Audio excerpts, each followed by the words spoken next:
بسم الله والحمد لله والصلاة والسلام على من لا نبي بعده وعلى آله وأصحابه ومن اتبعهم بإحسان إلى يوم الدين أما بعد. Donc comme prévu, bi'idhnillah, aujourd'hui on va essayer de parler d'un sujet qui est vraiment très important.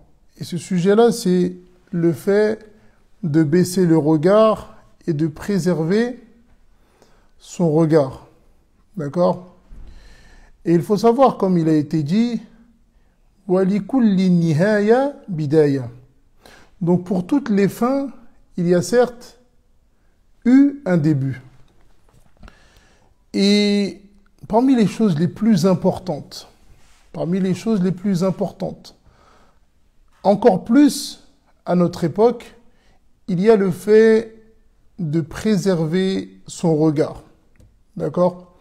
Il y a le fait de préserver son regard. Et en réalité, cet ordre-là, il est venu dans le Coran, dans la Sunna, et dans Ijma' al-Ulama. D'accord? Tous les savants sont d'accord pour dire que parmi les choses pour préserver sa personne, il y a le fait de baisser le regard. Donc aujourd'hui, bi'idhnillah, on va essayer de traiter ce sujet et comme à notre habitude, énumérer des points et discuter de ce sujet de manière à ce que chacun d'entre nous se sent concerné lorsqu'on parle de ce sujet-là, que ce soit les hommes, les femmes, les jeunes ou les vieux. Et on demande à Allah Ta'ala de nous faciliter. Donc, comme on l'a dit tout à l'heure, ou au début de l'intervention, on a dit « وَلِكُلِّ نِهَايَ بِدَايَةٍ » Donc, pour toutes les fins, il y a certes un début. Et dans 99% des cas, celui qui va tomber dans l'un des plus grands péchés qui est la fornication, alors ce début-là, le début, ça aura été un regard. Donc, avant de tomber dans la fornication, bien évidemment, il y a un cheminement. Donc, il n'y a personne qui arrive et qui tombe dans la fornication comme ça. Non. Il est tombé d'abord dans un péché qui est moindre. Et ce péché-là l'a emmené vers la fornication.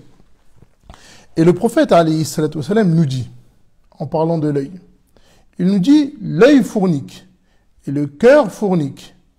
La fornication de l'œil et le regard. La fornication du cœur et le souhait. Et le cœur confirme ou il réfute. D'accord? Donc ici, on comprend, lorsqu'on dit que l'œil fornique, comment est-ce que l'œil fornique? En réalité, c'est en posant ses yeux sur des choses qui lui sont interdites.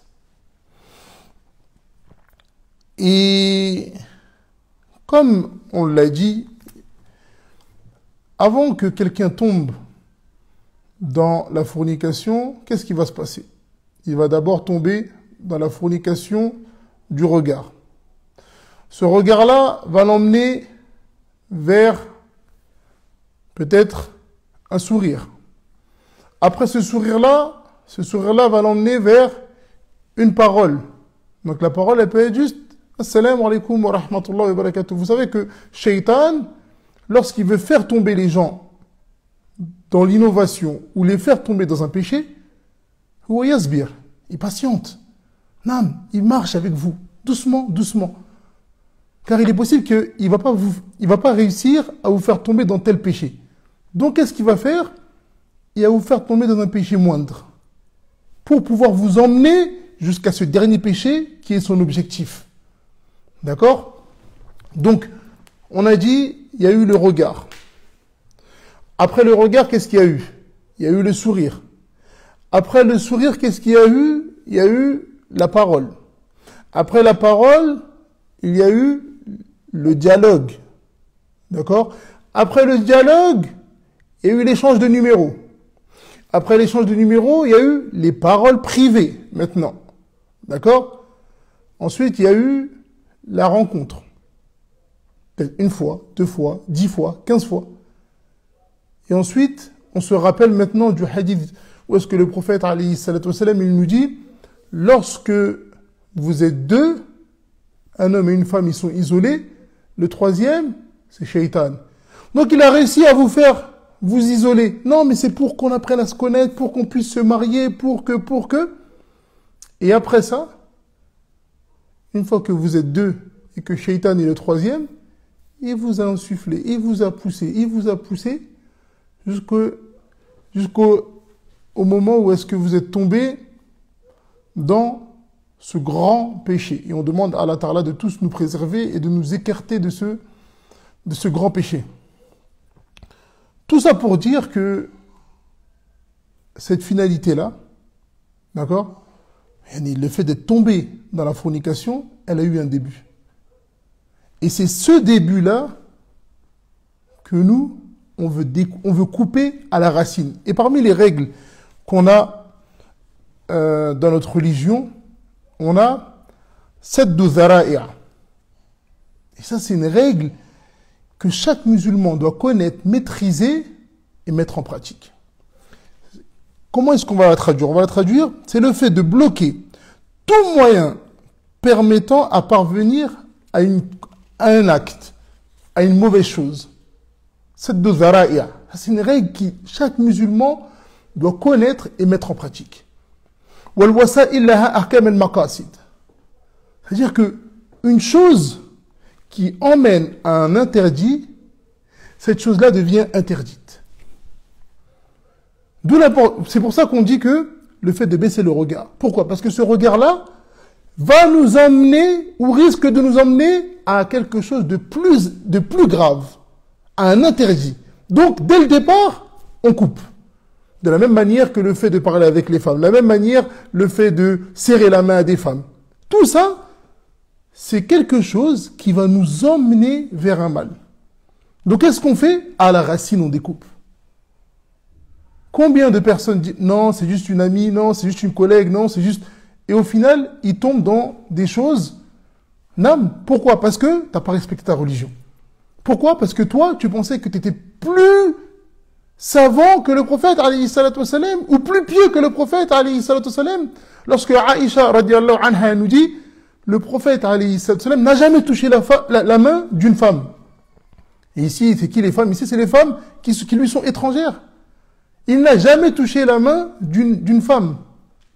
Mais toi, en 2023, en 2024, tu viens et tu penses être assez pieux pour parler avec des femmes, entretenir des relations par message, serrer la main, faire la bise à des femmes, tu penses être assez pieux. Donc celui qui n'a pas peur d'un péché, il a déjà mis un pied dedans. Regardez Ibrahim, alayhi salam, c'était un prophète, et il avait peur de tomber dans le shirk. Il demandait à Allah Ta'ala de le préserver de ça. Regardez le prophète, alayhi salatu wassalam, lorsqu'il restait en prière, or que ses péchés passés lui ont été pardonnés. C'est comme ça, le croyant, c'est de cette manière-là qu'il se comporte. C'est de cette manière-là qu'il se comporte.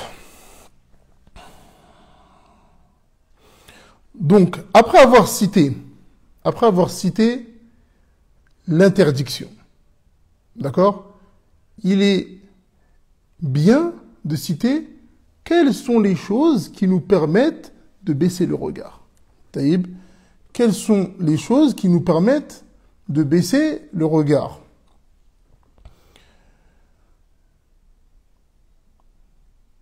Nam.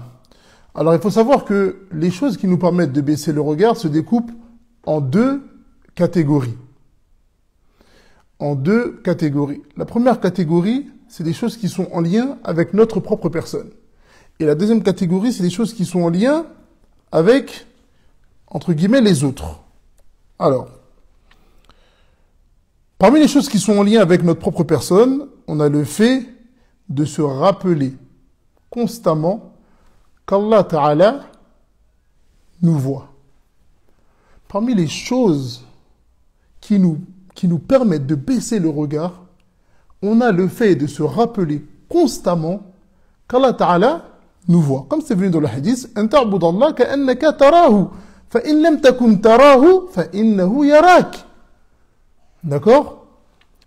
Dans la traduction du hadith, que tu adores Allah comme si tu le voyais. Car certes, si tu ne le vois pas, sache que lui, il te voit. Et dans un autre hadith, rapporté par Muslim, أن تخشى الله كأنك تراه. Que tu craignes Allah, que tu aies peur d'Allah avec science, comme si tu le voyais. Et dans un autre hadith rapporté par Ahmed, il nous dit, alayhi salatu wassalam, al-ihsanu an ta'mala lillah ka'annaka tarahu fa innaka in lam tarahu fa innahu yarak. Donc il nous dit ici, alayhi salatu wassalam, al-ihsan, la bienfaisance, que tu œuvres pour Allah ka'annaka tarahu, comme si tu le voyais. Fa innaka in lam tarahu, car certes, si toi tu ne le vois pas, فَإِنَّهُ يَرَاكَ, certes, lui, il te voit.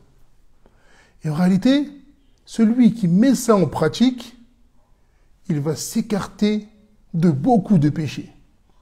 Car en réalité, il y a des choses que, si on te dit juste que ta mère te voit en train de faire ça, tu serais pris de panique et de honte. Et tu délaisserais cette chose-là. Que dire du Seigneur des mondes? Il y a des choses sur ton téléphone, tu es en train de faire ou regarder. Si on te dit que ta mère est en train de te voir, ou que tout ce qui est sur ton écran apparaît sur l'écran de ta mère, automatiquement tu vas quitter les mauvaises choses que tu es en train de faire, ou en train de dire, ou en train de regarder, par honte que ta mère ou ton père ne voit ce que tu es en train de faire. Sahih? Non. Taïb. Que dire d'Allah Ta'ala, celui qui t'a créé, celui qui te donne ta subsistance? N'as-tu pas honte? N'as-tu pas honte de faire ce genre de choses devant lui? Donc c'est là où est-ce qu'on doit se poser la question et se remettre en question. Se remettre en question. Et lorsqu'on va se rappeler ça, ça va nous amener à faire quoi? À baisser le regard, à ne pas regarder les choses interdites.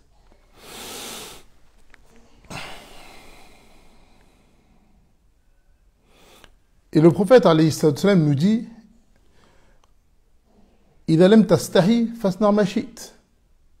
Donc si tu n'as pas de pudeur, fais alors ce que tu veux. Et en réalité, la pudeur, elle rentre dans ça. Le fait de baisser le regard, le fait de se préserver. Ensuite, la deuxième catégorie, et ça c'est les choses qui sont extérieures à nous, entre guillemets, c'est le fait d'utiliser les moyens légiférés pour éviter d'être éprouvé par les regards, regardés, que ce soit les hommes ou les femmes, bien évidemment, on parle des hommes et des femmes. Et parmi ces moyens de se préserver légiférés, qui vont nous aider à baisser le regard, on a quoi? Bien évidemment, on a le mariage. Et le prophète, alayhi salam, il nous dit à ce sujet, Ya ma'shar al-shabab, man istata'a minkum al-ba'a, falyatazawwaj. Donc il dit, ô vous les jeunes, celui d'entre vous qui a la capacité de se marier, qu'il se marie. Et la capacité ici, elle se découpe en deux catégories. On a la capacité financière et la capacité physique.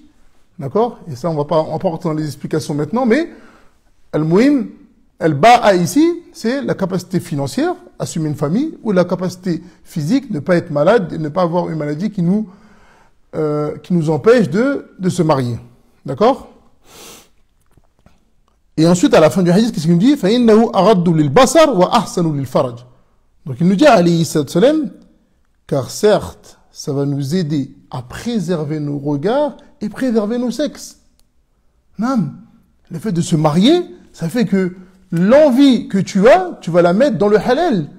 D'accord? Tu vas la mettre dans le halal, donc automatiquement, ça va te préserver de ton regard. Parce que celui qui a assouvi ses désirs dans le halal, automatiquement, ça va être plus facile pour lui de baisser le regard. De baisser le regard. Et comme on l'a dit, le mariage est l'une des meilleures causes pour se préserver déjà et pour baisser le regard. Et lorsque certains savants ont été questionnés au sujet de la polygamie, d'accord?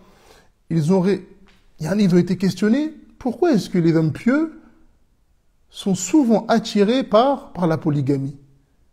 Et ils ont répondu que l'homme pieux est celui qui préserve ses parties intimes, et qui les préserve, à part avec ses épouses, avec ceux qui lui est légiféré, qui préserve ses membres, qui préserve son regard, qui préserve tout son corps des choses interdites. Donc celui qui fait ça, automatiquement, il aura plus d'envie que celui qui ne se préserve pas. Par exemple, on a celui-là qui est marié, mais en dehors de sa maison, il parle avec les femmes, et il fait la bise, et il discute, et il serre la main. Au final, lui, et il regarde les femmes, et il regarde des choses qui lui sont interdites. Et des fois, il y a ceux qui trompent même leurs épouses. Celui qui fait tout ça, comment est-ce que il va ressentir l'envie de prendre une deuxième ou une troisième épouse? Or que tout ce qu'il devrait faire avec une deuxième épouse, il le fait déjà avec la première. Ou avec, astaghfirullah, il le fait déjà avec les femmes qui sont à l'extérieur. Et il ne préserve pas son regard, il ne préserve pas son regard, ses membres, etc., etc. D'accord?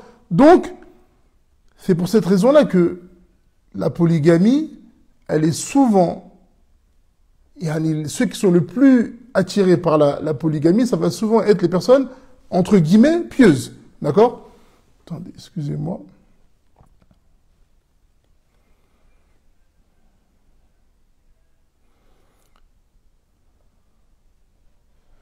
Je ne sais pas comment arrêter les commentaires, parce que, en réalité, ça me dérange un petit peu, mais je ne sais pas du tout comment les arrêter.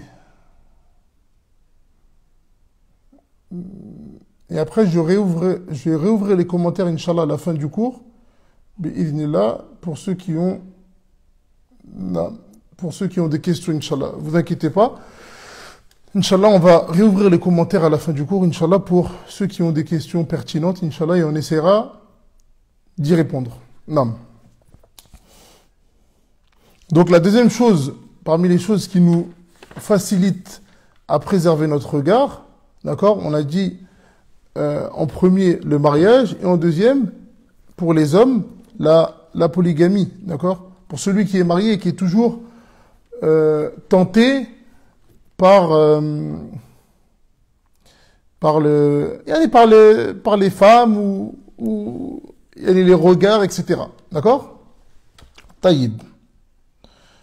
Ensuite, on a le fait de s'écarter de toute chose qui va nous emmener à banaliser les regards interdits. Et parmi les pires des choses à notre époque, on a les réseaux sociaux. Inna lillahi wa inna ilayhi raji'un. Et les fils d'actualité.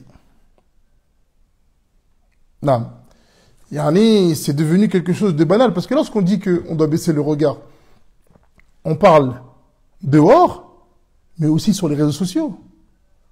C'est pour ça qu'on voit des gens, on est surpris de voir des gens qui, lorsqu'ils sont sur leurs réseaux sociaux, ils publient des femmes non voilées sur leur fil d'actualité, ils publient des hommes où est-ce qu'on voit leur aura. C'est interdit.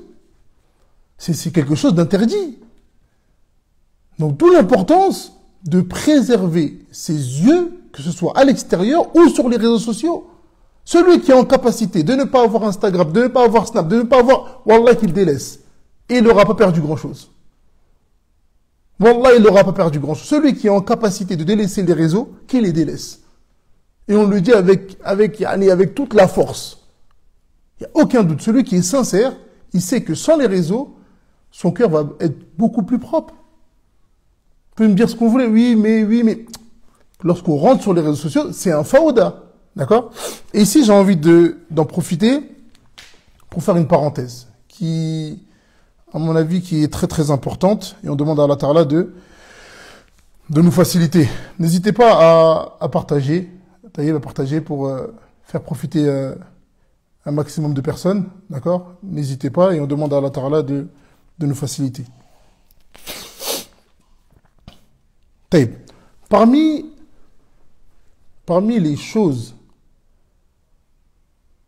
qui, à notre époque, ont nui aux couples, personnes mariées, d'accord? Il y a les réseaux sociaux. Je m'explique.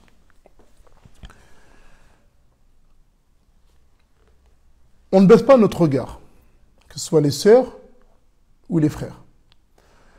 Donc, qu'est-ce qui se passe? Tu vas trouver, on va commencer par exemple par les sœurs. Tu vas trouver une sœur qui a Instagram par exemple et qui tombe constamment dans sa file d'actualité sur des hommes beaux, musclés, dents blanches, qui filment tout ce qu'ils sont en train de faire. Ils sont constamment en voyage, constamment en train de faire ci, constamment en train de faire du jet à la plage, etc. Et ça donne envie. Nam, ça donne envie. Ils sont à Dubaï, ils sont là-bas, constamment en voyage, etc. Et elle se met à rêver. Elle se met à rêver de cette vie-là, de cet homme-là. Cet homme qu'elle voit, à travers cet écran, elle voit cet homme comme quelqu'un de, pas de parfait, mais en tout cas qui se rapproche. Même à travers l'écran, elle sent que cette personne-là, elle sent bon. Et voilà comment est-ce que Shaitan y rentre par une porte que tu t'y attendais pas dans ton couple. Pourquoi? Parce qu'à la maison, elle a son homme qui sort à 7 heures du matin pour aller travailler. D'accord? Peut-être qu'il rentre. Il fait moins attention à lui. Ils sont mariés depuis 5 ans, 6 ans, 7 ans. Il va venir, il va rentrer à la maison, t-shirt un peu froissé, les chaussures de sécurité, le jean, etc. Peut-être qu'il prend les ongles avec le travail, ça dépend quel travail il fait. D'accord? Je pense que celui qui est marié depuis un moment, il sait ce que je suis en train de dire. D'accord? Il amène rahimahullah, à part celui à qui Allah il a fait miséricorde. Donc lorsqu'elle regarde comme ça, à la maison, elle voit son homme qui se laisse aller, avec qui elle est mariée depuis 5 ans, 6 ans. D'accord? Entre guillemets, comme ils disent, il n'y a plus cette étincelle. Et qu'elle regarde les réseaux sociaux et qu'elle voit cet homme-là en train de parler de mindset, en train de parler de ci, en train de faire de la pub. Alors elle se dit, mais pourquoi est-ce que moi je n'aurais pas ça? Et elle oublie qu'elle a marié cet homme-là, parce qu'il est pieux. Elle oublie à ce moment-là. Lorsqu'il va avoir un problème entre eux, elle va se rappeler cet homme-là qu'elle a vu sur Instagram. Et elle oublie qu'elle l'a marié parce qu'il est pieux. Elle oublie qu'elle l'a marié parce qu'il fait ses 5 prières à la mosquée. Elle oublie que cet homme-là, il éduque ses enfants sur la sunna. Elle oublie tout ça. Et elle se fait avoir par les réseaux sociaux. Faites attention. D'où l'importance de baisser son regard, même sur les réseaux sociaux. Naam. Et le même exemple, on peut le prendre aussi avec les hommes. D'accord? Lorsqu'ils tombent sur ces femmes, sur les réseaux sociaux, pareil, à la plage, et ceci, et cela. Et celui qui baisse pas son regard, qu'est-ce qu'il va voir? Il va voir des femmes en bikini. Et il oublie que sa femme, elle a eu 5 enfants. Donc quand il compare les deux corps, astaghfirullah, au lieu de baisser son regard, qu'est-ce qu'il va se mettre? Il va commencer à comparer le corps de telle femme ou à ma femme. Et comme on l'a dit pour l'homme, c'est aussi vrai pour la femme. Après 5 ans de mariage, 3 enfants, elle doit s'occuper des enfants, elle doit faire à manger pour les enfants, elle doit les faire réviser. Peut-être que madame, elle commence un peu à se laisser aller. Ça, c'est une réalité aussi. Et lui, lorsqu'il compare, il regarde sa femme à la maison, il regarde ces femmes-là, il se dit, mais moi, pourquoi je n'aurais pas ça? Sauf qu'il oublie que lorsqu'il s'est marié avec elle, c'est parce qu'elle était pieuse, parce qu'elle a pris ses 5 prières à l'heure. C'est cette femme-là qui va éduquer ses enfants. cette femme-là qui va apprendre les courtes sourates à ses enfants, peut-être les longues. C'est cette femme-là qui va éduquer ses enfants sur la sunna. C'est cette femme-là que lorsque tu voyages, tu es apaisé parce que tu sais qu'elle craint son Seigneur. Cette femme-là que lorsque si tu meurs avant elle, ton cœur il est apaisé parce que tu vas dire qu'elle va bien s'occuper de tes enfants. Sauf qu'on oublie, à cause des réseaux sociaux et parce qu'on n'a pas baissé le regard. D'accord? Donc, faites très attention aux réseaux sociaux. Et à côté de ça, il y a deux messages. Il y a le message du fait qu'il faut qu'on baisse le regard et qu'on fait attention aux réseaux sociaux. Et à côté de ça, il y a le fait aussi que pour ceux qui sont mariés depuis un moment, faites des efforts. N'oubliez pas que vous êtes avec quelqu'un et que vous devez constamment plaire à cette personne. Que ce soit les hommes, faites des efforts. La première chose que le prophète, alayhi salatu wassalam, il faisait lorsqu'il rentrait chez lui, et lorsqu'on a questionné Aïcha, radiyallahu anha, qu'est-ce qu'elle disait? As-siwak, avoir une bonne haleine. Le prophète, alayhi salatu wassalam, lorsqu'il disait, parmi les choses qu'il aime le plus dans la dunya, le parfum. Nam. Donc ta femme, elle qui est le plus en droit de sentir de toi une bonne odeur. Malgré que tu travailles dans tel et tel. Nam, fais l'effort. Parce qu'il faut que tu préserves l'amour que cette femme-là, elle a pour toi. Donc fais l'effort. Faites les efforts d'avoir une jolie apparence.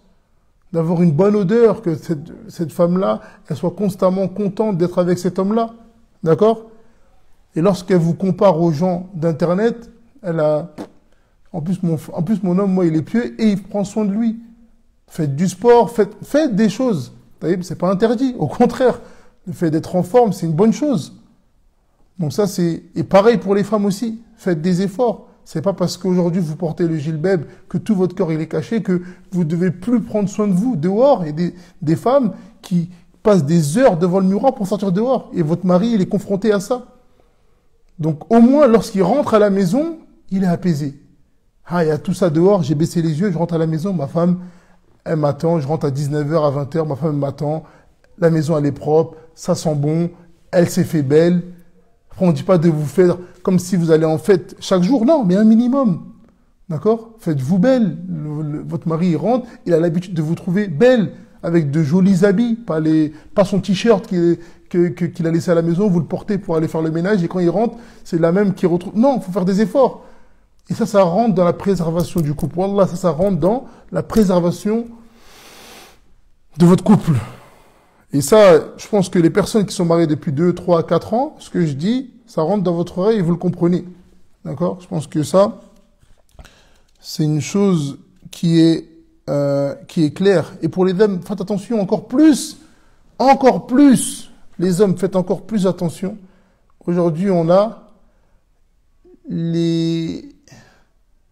non, mais on est obligé de les citer comme ça, les sœurs 2.0. On est obligé de les citer comme ça parce que j'ai pas d'autres mots pour les citer. Faites attention à ça. Parce que maintenant, un frère sérieux dans sa religion, c'est pas forcément vers une femme en bikini qui va être attiré. Mais peut-être qu'il va être attiré par ces femmes-là qui veulent montrer la religion. Elles portent des gilbeb, maquillées jusqu'à, même des fois plus maquillées que des femmes qui portent pas le gilbeb. Et elles font des snaps, et elles font des vidéos, et derrière ça, il y a de la musique, et elles sont des coachs, et elles sont... Ne sois pas attiré par elles. Ne sois pas attiré par ces femmes-là. Allahu musta'an. Allahu musta'an. Ensuite, Allah Ta'ala nous dit dans le Coran, كل المؤمنين يغضوا من أبصارهم ويحفظوا فروجهم. Donc il nous dit Allah Ta'ala, ذلك أزكى لهم إن الله خبير بما يصنعون. نعم. ذلك أزكى لهم إن الله خبير بما يصنعون. نعم. Donc Allah Ta'ala nous dit dans le Coran, traduction rapprochée, dit aux croyants de baisser leur regard. Donc ici, il parle au prophète, alayhi salam, et lui donne un ordre. Il dit aux croyants de baisser leur regard. Ensuite, il dit, et de préserver leur sexe. Comme on l'a expliqué tout à l'heure. comme vous voyez ici, c'est lié. Dis aux croyants de baisser leur regard. Et s'ils baissent leur regard, qu'est-ce qui va se passer? Ils vont préserver leur sexe. Comme on l'a expliqué en début de cours ou de vidéo. Donc ici, on va essayer de regarder point par point ce verset et de l'expliquer. Alors, au début, comme on l'a dit, ici, Allah Ta'ala ordonne au prophète, alayhi salam, de nous transmettre. Or que le prophète, alayhi salam, de base, lorsqu'un verset lui est transmis, il a l'obligation de nous transmettre. Et ici, les savants du tafsir, qu'est-ce qu'ils disent? Pour quelle raison est-ce que Allah Ta'ala a commencé par « dit » Car c'est pour noter l'importance de ce qui va venir juste après. D'accord? Noter l'importance de la chose que Allah Ta'ala va citer juste après. Donc il dit aux croyants de baisser leur regard. Et ici, comme vous voyez, Allah Ta'ala s'oriente vers les croyants. Pourquoi? Car c'est sa foi qui va l'aider à baisser son regard. Car le pervers, il ne baisse pas son regard. Pourquoi? Il n'est pas, ou celui qui n'est pas croyant tout court, pourquoi il va baisser son regard? Quand vous voyez les non-musulmans, il est dans la rue en train de marcher, une femme elle passe, il fait comme ça. Adi, normal. Pourquoi? C'est quoi qu'il craint? Il n'a pas de crainte, donc il le fait. Mais le croyant, celui qui a la foi. Taïb, kul lil mu'minin, al-mu'min. Il ne peut pas faire ça. Comme on l'a dit tout à l'heure, Allah Ta'ala te voit. Comment est-ce que tu vas faire ça? Allah Ta'ala te voit et t'observe. Et tu vas être jugé pour ces choses-là. Comment est-ce que tu vas faire ça? D'accord? Donc, ici, il oriente la parole vers le croyant. Et comme on l'a dit, c'est cette foi qui va t'aider, qui va te préserver, qui va faire que tu vas baisser ton regard. Ensuite, Allah Ta'ala ordonne aux croyants de baisser le regard, d'accord, de tout ce qui est interdit. Donc quand on parle de croyants ici, on parle bien évidemment de l'homme qui va regarder des choses interdites, qui va regarder des femmes ou autre chose interdite, et des femmes pour les hommes aussi. D'accord? Ça va dans les deux sens. Et celui qui a fait ça, il va rentrer dans la fin du verset et il va préserver, puis Nilla, son sexe, d'accord, ou ses parties intimes. Ensuite, le prophète, alayhi salam, il nous dit dans un hadith yani muhim jiddan, très important. Il nous dit, Ya Ali, il parle à Ali, il l'appelle Ya Ali, la tutbi'in nadrata an-nadra al-oula lak, wa thaniya alayk, ya salam. Ici, le prophète, alayhi salam, il parle avec Ali, il l'appelle, il dit, Ya Ali, radiyallahu anhu, il lui dit, ne fais pas suivre le premier regard par un autre. Ensuite, il lui dit, car le premier regard, il est pour toi. Et le deuxième regard, il est contre toi. Non, ça c'est connu, tout le monde le dit ça. Ah, le premier, il est autorisé, mais le deuxième, khalas, il est haram. Et ici, quand on parle du premier regard, on parle pas d'un regard insisté, c'est-à-dire que quand tu viens, tu tombes sur quelque chose de haram et tu dis, bon, c'est le premier regard, tu rigoles? Non, bien évidemment, quand on parle du premier regard, c'est que tu es tombé sur quelque chose de haram, d'accord? Tu es tombé sur quelque chose de haram, tu tombes ton regard, khalas. Ce regard-là, il n'était pas compté. Mais le deuxième regard, khalas, kama qala an-nabi alayhi salam, al-thaniya alayka. Donc le deuxième regard, il est contre toi. Ntabi.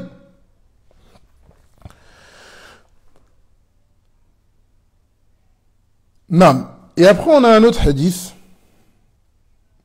كانوا الصحابة يجلسون في الطرق قال النبي عليه الصلاة والسلام أعطوا الطريق حقه قالوا وما حق الطريق قال غض البصر وكف الأذى ورد السلام وأمر بالمعروف ونهي عن المنكر. Donc dans ce hadith, il nous est rapporté que les compagnons du prophète alayhi salatu wassalam, avaient l'habitude de s'asseoir en route. lorsque le prophète alayhi salatu wassalam, a constaté ça, il leur a dit donnez au chemin son droit. Là, ils étaient surpris, ils ont dit c'est quoi le droit du chemin? Et le prophète alayhi salatu wassalam, leur a répondu le fait de baisser le regard, première chose. Et là, c'est la chose qu'on est en train de traiter. D'accord? Raddul basar, baisser le regard. Wa kafful adha, le fait de s'abstenir de gêner les autres. Et en réalité, ça, on le trouve beaucoup. Aux sorties de mosquées, d'accord? On se réunit comme ça. Des fois, des sœurs, elles veulent passer, elles peuvent pas passer parce qu'on gêne. D'accord?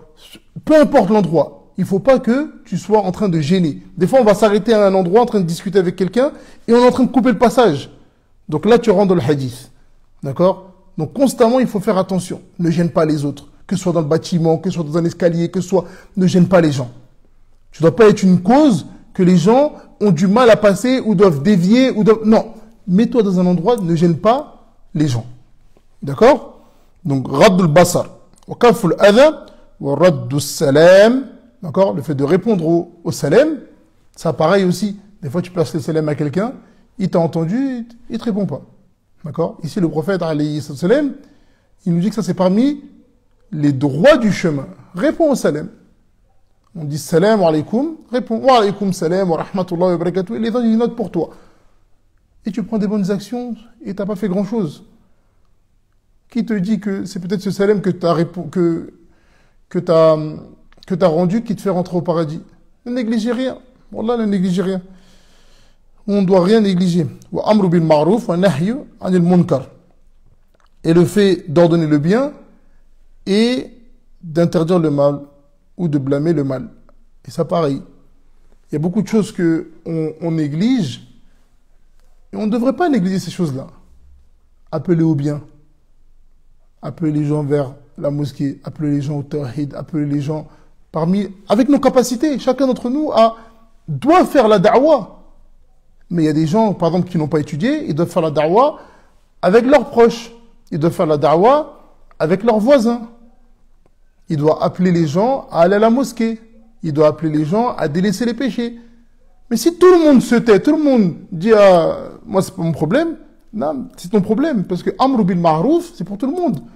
Tu vois quelqu'un en train de fumer, tu dois lui dire akhi, hadha haram. Et c'est pas parce que tu sais qu'il le sait que tu dois pas lui dire, non? D'accord? La personne est en train de fumer, tu sais qu'il sait que c'est interdit, mais dis-lui. Allah musta'an taqillah, crains Allah, ça c'est interdit.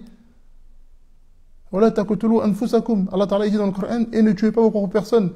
Et là, tu es en train de tuer ta propre personne avec ton argent ou avec l'argent que Allah t'a donné. Vous voyez quelqu'un en train de boire de l'alcool, vous voyez quelqu'un en train de jurer et en train de mentir. Dites-lui. Amru bil ma'ruf wa nahyu anil munkar. Et c'est pour ça qu'on est la meilleure communauté, parce qu'on ordonne le bien et on met en garde contre le blâmable. Ce n'est pas une chose qu'on doit négliger, que ce soit des petites choses ou des grandes choses. Chacun a à son niveau. Chacun a à son niveau. Non. Ensuite, dans un autre hadith, le prophète, alayhi salatu wassalam, il nous dit Ittaqillah haythuma kunt wa atbi'i sayyi'ata al-hasanata tamhuha wa khaliqin nas bi khuluqin hasan. Donc le prophète, alayhi salatu wassalam, il nous dit dans ce hadith crains Allah où que tu sois. Crains Allah où que tu sois. Dans la première partie du hadith, elle est grande. Crains Allah où que tu sois devant les gens. C'est plus facile de craindre Allah quand on est devant les gens. Non, parce que tu veux montrer une apparence de toi, donc il est facile de craindre Allah devant les gens. Taïb, lorsqu'il est tout seul, devant ton téléphone, il n'y a personne. Allah te voit, comme on l'a dit. فإن لم تكن تراه فإنه يراك. فإنه يراك. Lui, il te voit. Donc, regardez le début du hadith. Ittaqillah haythuma kunt. Crains Allah, peu importe où est-ce que tu es. Crains Allah. C'est la première chose. Et ensuite, il nous dit, alayhi salatu wassalam, et fais suivre la mauvaise action par la bonne action. Donc nous tous on est amenés à faire des péchés, nous tous on est amenés à faire des mauvaises actions. Donc fais suivre la mauvaise action par la bonne action. Taïb. Et si je fais ça, qu'est-ce qui se passe? Il nous dit ensuite, crains Allah où que tu sois, fais suivre la mauvaise action par la bonne, et voilà qu'elle s'efface. Et voilà qu'elle s'efface. Donc lorsque tu fais ça, qu'est-ce qui se passe? La mauvaise action est effacée. Taïb. Et comporte-toi bien avec les gens. Et comporte-toi bien avec les gens. Et parmi les choses que les gens de la Sunna,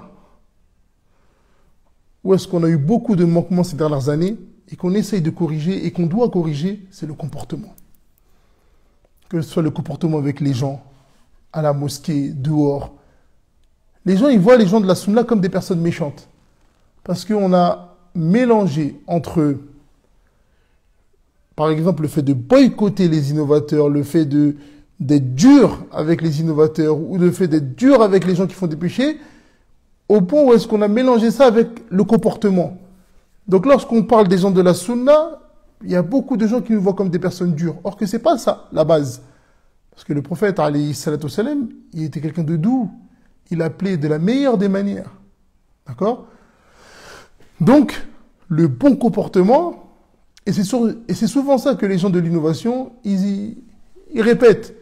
L'islam, c'est le bon comportement, l'islam, c'est le bon comportement. Non, l'islam, c'est le bon comportement, mais si à côté de ça, tu vas sur les tombes pour dire « Ya Foulen ou Ya Foulen », appeler quelqu'un qui est mort depuis 400 ans et dire « Va demander à Allah telle et telle chose pour moi », là, ton bon comportement, il ne te servira à rien. Parce que tu es en train de faire du shirk. Donc, ton bon comportement, il ne te servira à rien. Mais nous, on dit, on est des gens de la Sunna, on apprend notre religion, et le fait qu'on apprenne notre religion, il nous amène à avoir un bon comportement. Que ce soit avec nos familles, que ce soit avec nos voisins. Et à chaque fois, je répète ça. Si tu as des voisins qui ne sont pas musulmans, tu dois être la cause de leur rentrer dans l'islam. Et parmi les causes, c'est le fait d'avoir un bon comportement avec eux, d'être souriant, d'être serviable, d'accord, d'avoir de bonnes paroles envers eux. Pourquoi? Pour les amener vers la religion. Parce qu'aujourd'hui, vous trouvez par exemple en France, surtout à la télé, comment ils sont en train de créer quelque chose. L'islam c'est comme ça, l'islam c'est des terroristes, l'islam c'est ça. Toi tu dois leur montrer que c'est pas comme ça. Non, moi j'habite avec un voisin, un musulman, leur famille très bien éduquée. Bien évidemment, il y a beaucoup l'apparence qui joue, propre, ça sent bon chez eux, ils sont très bien éduqués, il a des filles, elles portent le gilbab, elles sont très très bien. Et non, ça c'est une da'wa. Vous avez vu ça là? Ça c'est une da'wa. Mais si chez nous c'est le fawda, il y a du bruit, on a un mauvais comportement, on passe devant eux, on a un visage énervé. Non, ils vont dire oui, ce que je vois sur les réseaux là, c'est exactement ça. Moi j'ai un voisin, tout le temps énervé, c'est comme ça. Alors que nous, on doit être une cause pour que les gens soient guidés vers l'islam. Quand l'Aïd il arrive, allez leur faire des cadeaux.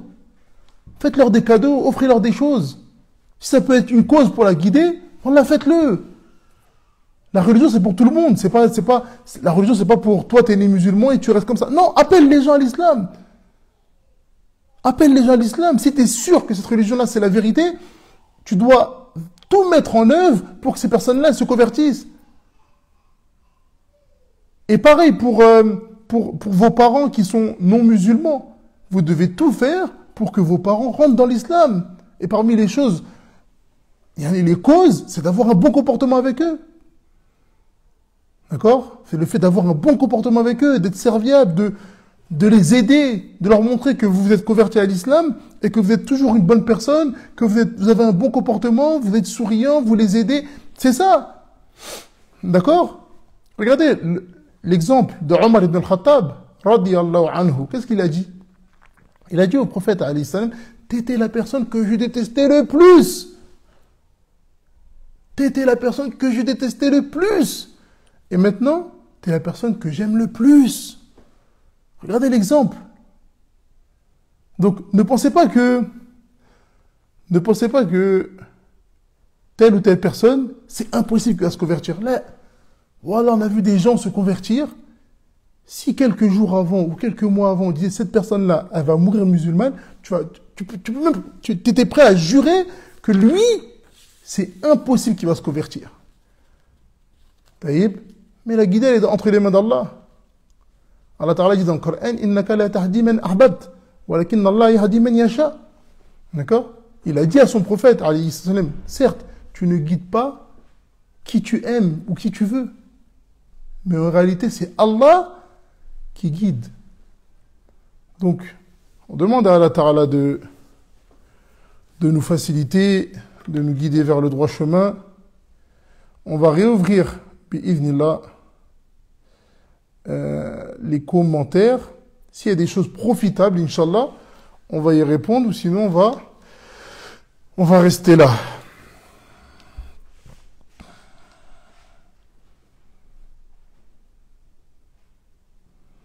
Et parmi les choses aussi que, bon, c'est bien aussi de citer, n'hésitez pas, celui qui a connu un bien, à le partager. D'accord? Aujourd'hui, avec les réseaux sociaux, on a la capacité, attendez, on va revenir avec les questions, je finis, et après on revient avec les questions, parce que si vous posez les questions maintenant, en fait, elles vont passer, je ne vais pas tous les voir, donc patientez un peu, et ensuite vous posez vos questions. Non. Avec les réseaux sociaux, aujourd'hui, on a une force, les gens de la sunna. C'est-à-dire que on a la capacité de propager la sunna partout. Mais ça passe par nous, déjà. Donc, si vous, Allah vous a facilité de comprendre certaines choses, de comprendre la sunna, de comprendre qu'il y a des personnes qu'on doit écouter, d'autres personnes qu'on ne doit pas écouter. Alors, ces personnes-là, faites l'effort, partagez-les. Partagez-les pour que leurs paroles soient écoutées auprès de beaucoup de personnes. Wallah, les gens qui suivent les gens de l'innovation, ils les partagent layla wa nahar. Ils les partagent toute la journée, ils sont en train de les partager. Parce que ils sont sûrs que ça, c'est la vérité.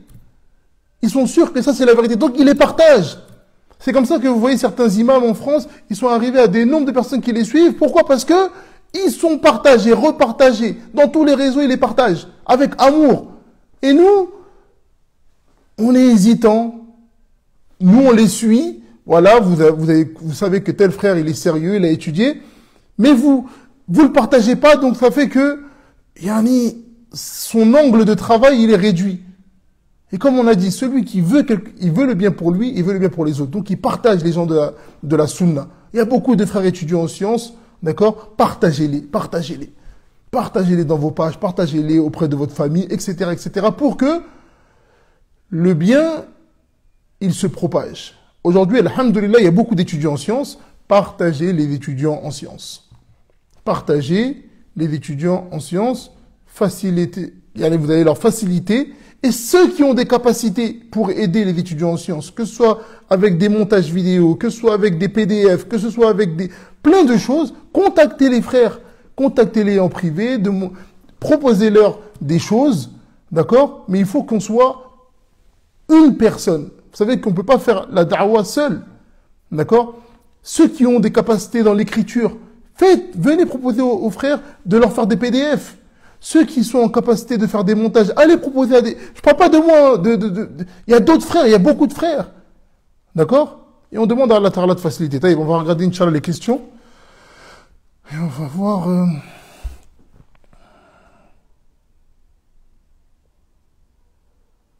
Non, il nous dit le frère, c'est surtout mettre en avant les savants. Bien évidemment, le fait de mettre en avant les savants, c'est ce qui est demandé. Mais le fait de mettre en avant les savants, pour quelqu'un qui ne parle pas l'arabe, nous on parle de actuellement. Maintenant, nous, qu'est-ce qu'on dit? Et on le redit à chaque fois, celui qui a l'arabe, j'ai presque envie de lui dire, je t'interdis d'écouter un de mes rappels ou un de mes cours. Qu'est-ce que tu vas faire avec moi? Qu'est-ce que tu vas faire avec moi? Quand tu peux écouter directement Cheikh Al-Fawzan, Cheikh Suleiman Al-Ruhaili, Cheikh Abdelrazak Al-Badr, prends mes cours, mets-les à la poubelle.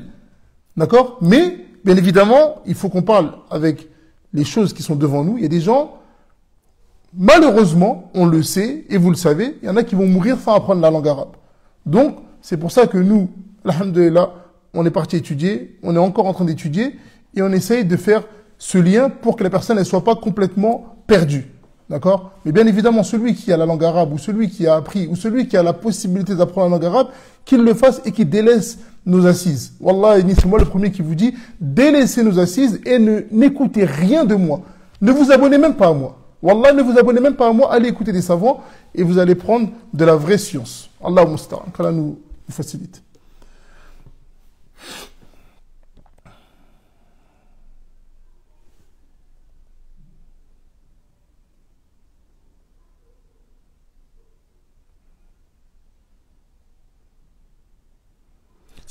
Saluer les koufars et les innovateurs en premier est-il permis? D'accord?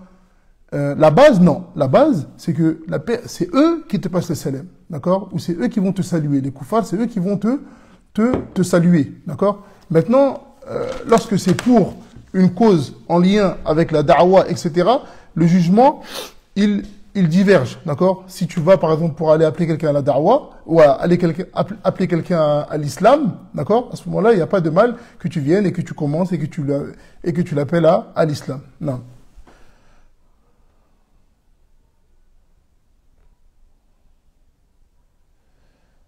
Est-ce que la mokabala avant le mariage est autorisée? J'ai presque envie de te dire, bon, si on parle quand tu parles de mokabala, tu parles de la rencontre qui est faite avant, etc., elle est même, on va dire même obligatoire, d'accord? De pas se marier avec quelqu'un sans l'avoir vu. Et la preuve, c'est venu dans le hadith, lorsque le compagnon il est venu voir le prophète, alayhi salam, et il lui a dit qu'il allait se marier, etc. Le prophète a dit, Hal ra'aytaha? Est-ce que tu l'as vu? Il a dit non. Il a dit, Fadhhab, fanzur ilayha. D'accord? Il a dit, va et regarde-la. D'accord? Donc, la base, c'est que lorsqu'on veut épouser quelqu'un, on essaie de regarder la personne un maximum pour voir si elle nous plaît ou pas. Allahu alam. Se marier pendant ses études. Cheikh Al-Fawzan, il dit, hafizahullah, il dit, si on n'a pas le choix entre les études ou le mariage, délaissez les études, allez vous marier. Non.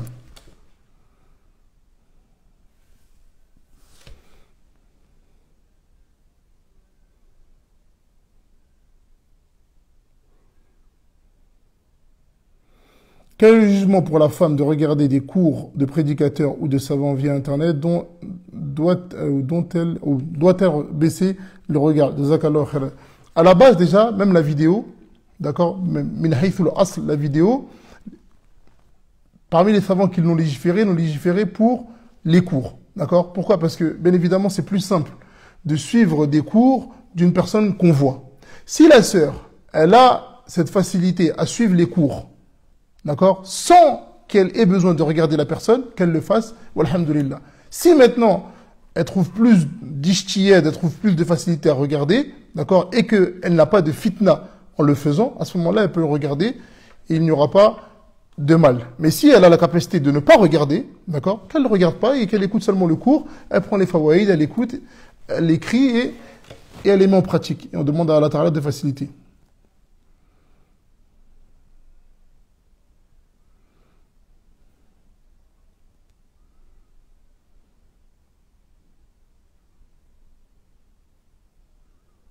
Très bonne question.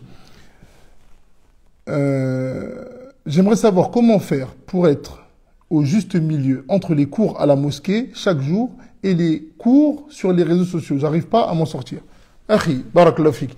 Si tu as des cours dans ta mosquée de frères sérieux sur la sunna qui donnent des cours à la mosquée, délaisse les réseaux sociaux, prends tes cours à la mosquée. D'accord? La base, c'est d'apprendre sa religion en direct. Donc si tu as un étudiant en sciences qui donne des cours à la mosquée, d'accord? Des vrais cours, d'accord? Des vrais cours avec un programme, etc. Délaisse les réseaux sociaux et prends les cours à la mosquée, Inch'Allah.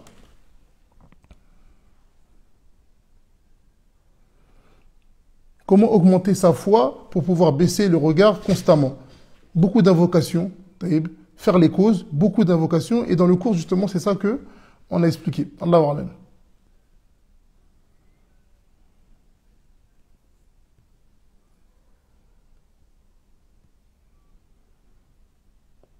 Salam alaikum. Pour le fait de blâmer le blâmable, si un ami fait un péché en public, doit-on le conseiller en public? La base dans le conseil, d'accord, c'est le fait de conseiller en privé. Pourquoi? Parce que c'est plus amène à être accepté par la personne que tu vas conseiller. D'accord? Donc lorsque tu vas conseiller quelqu'un, s'il y a 5, 6 personnes, il peut être pris d'orgueil. Alors que lorsque tu vas le conseiller tout seul, tu le parles de la meilleure des manières. Voilà, tu as fait ça la dernière fois, etc. Après, c'est à lui de revenir sur son erreur. S'il y avait des gens devant lui, il le fait. Maintenant, si tu as peur que cette erreur-là, elle soit, au niveau du public, elle soit prise et que elle soit publique, elle soit, une tasharat, il y a un tashir devant les gens, etc., et que tu peux pas la rattraper, même si tu le conseilles après, à ce moment-là, il n'y a pas de mal de le faire de la meilleure des manières, dire non, Henri, c'est pas bien, ou c'est pas une bonne chose que tu as dit, ce qui est juste, c'est comme ça, comme ça. D'accord? Allahu A'lam.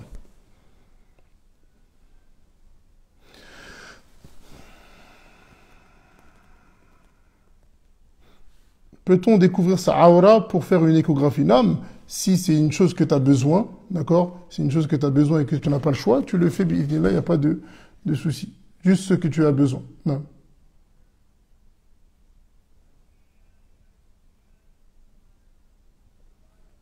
Non, pour la Mokabala, j'ai répondu. Non.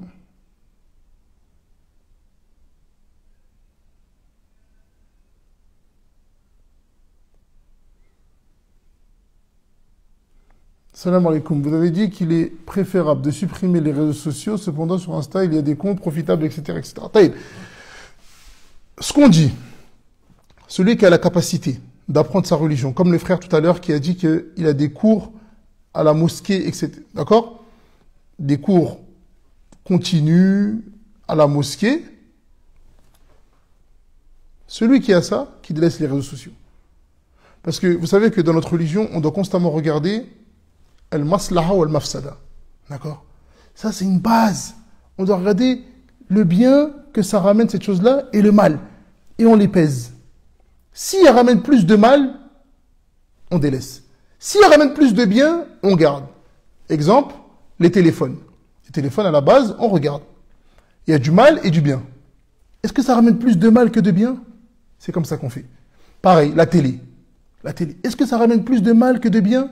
Plus de mal, on délaisse. D'accord? Donc après, ça va être d'une personne à d'autres.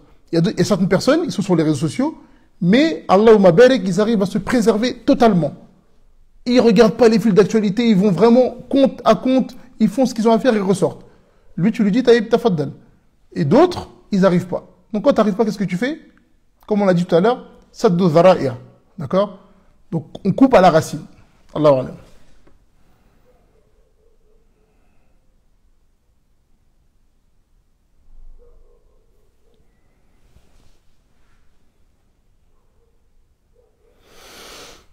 Comment faire la darwa à des parents qui réfutent la salafia et ses adeptes?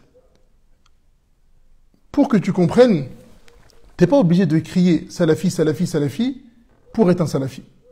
Tu peux être un salafi, nam, dans ta croyance, dans tes actes, mais tu sais que le fait d'aller dire à tes parents salafi, ça va les faire qu'ils vont pas accepter ton message. L'objectif, c'est quoi? L'objectif, c'est que la personne, elle ait une croyance salafia, d'accord? Et un manhaj salafi. Même si cette personne-là ne se dit pas salafi. D'accord? Le mieux, c'est de se dire, il n'y a aucun souci par rapport à ça, on n'a pas de divergence. D'accord? Mais par exemple, lorsque tu vas aller faire la darwa à des vieux, à des parents, etc., les innovateurs ont tellement mal parlé sur ce mot, as-salafi, d'accord? Que les gens, lorsqu'ils entendent ça, ils sont complètement paniqués. Alors qu'en réalité, lorsque tu vas leur expliquer, ils vont se rendre compte que c'est ça la vérité. Donc, explique-leur, montre-leur, et ensuite, lorsqu'ils vont voir qu'est-ce que c'est vraiment, à ce moment-là, dis-leur ou ne leur dis même pas. D'accord? Allahu A'lam.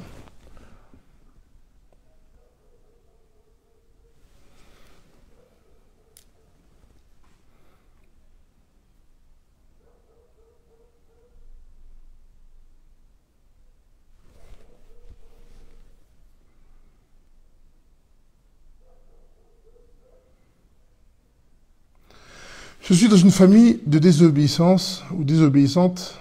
Je les ai conseillés de nombreuses années, etc. Taïb. Pour celui qui est dans une famille et que cette famille-là, elle est nuit, d'accord? Si tu as peur pour ta religion, à ce moment-là, tu peux, entre guillemets, t'en écarter, pas couper les liens, mais t'en écarter dans le sens où si tu as peur pour ta religion de tomber dans l'innovation, de tomber dans les péchés, à ce moment-là, tu fais prédominer le fait de préserver ta religion à autre. Maintenant, si tu n'as pas peur pour ta religion, tu continues à les conseiller avec le bon comportement, sans te précipiter. D'accord? Sans te précipiter, sans que ce soit thaqil, sans que ce soit lourd. Imaginez-vous si vous devez vous rappeler à une personne, il y en a 7, 8, 9, 10 fois par jour la même chose. Non, doucement, doucement. Doucement, doucement, la patience et beaucoup d'invocations. N'oubliez pas les invocations pour que Allah fasse accepter le haqq aux gens. Comment patienter face aux nuisances du voisinage? Beaucoup de dua, beaucoup de dua. Les salafs, ils avaient l'habitude de dire que parmi le risque, d'accord, parmi le risque, le fait d'avoir un bon voisinage. D'accord? Le fait d'avoir un bon voisinage.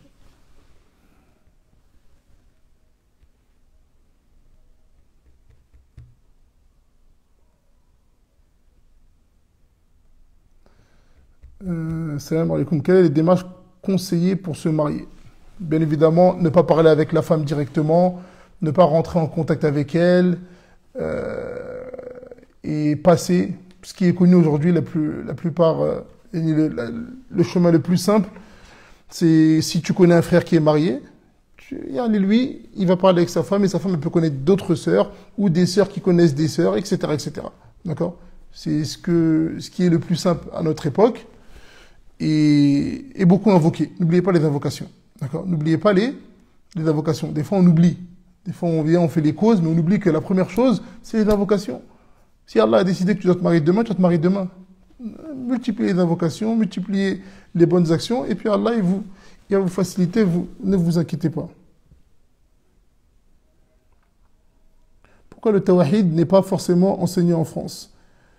Ça dépend qui. Si vous allez vers les étudiants en sciences qui ont étudié auprès des gens de la sunna, wallah, ils enseignent le tawhid, aucun doute.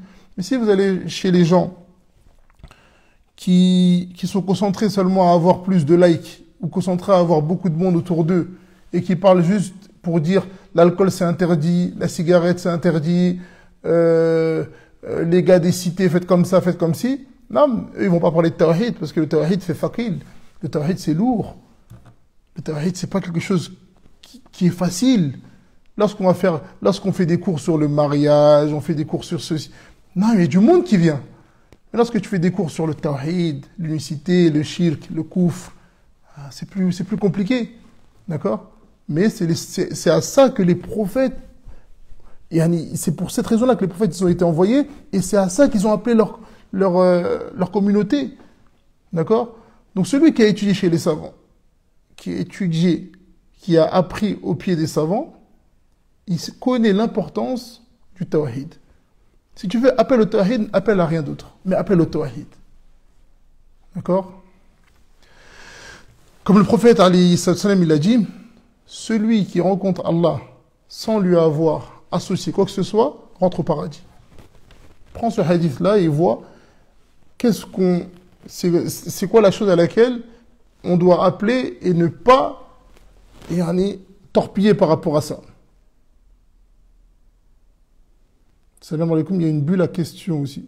Moi, je ne connais pas, désolé les frères, moi, je ne connais pas du tout. C'est quoi? Taïb.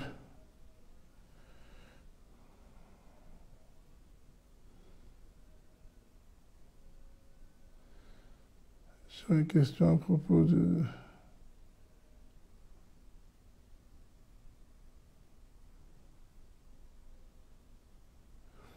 Les frères, il y a des questions qui ont été répondues pendant le cours. Taïb, on a justement expliqué ça.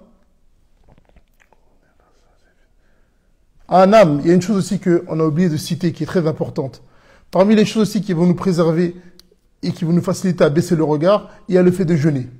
D'accord? Il y a le fait de multiplier les jeûnes. Parce que le prophète, dans le hadith qu'on a cité, Ya marshal al-shabab, man istatara minkum al-ba, falyatazawwaj. Ensuite, il dit, celui qui ne peut pas, falyasum. D'accord? Juste avant, on a oublié cette partie-là, en fait. J'ai oublié de citer cette partie-là. Donc, il doit multiplier les jeûnes. Il doit multiplier les jeûnes. D'accord? Les jeûnes, et comme vous savez, lorsque vous jeûnez, vous êtes la shahwa, elle descend. Les envies, etc., elles descendent. Donc celui qui est éprouvé, d'accord, par le mariage, qui n'a pas encore pu se marier, etc., qui multiplie les jeûnes et qui patiente.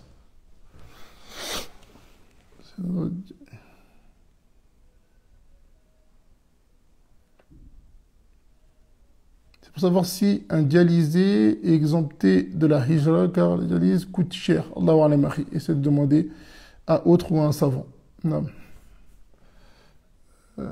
C'est quoi ça?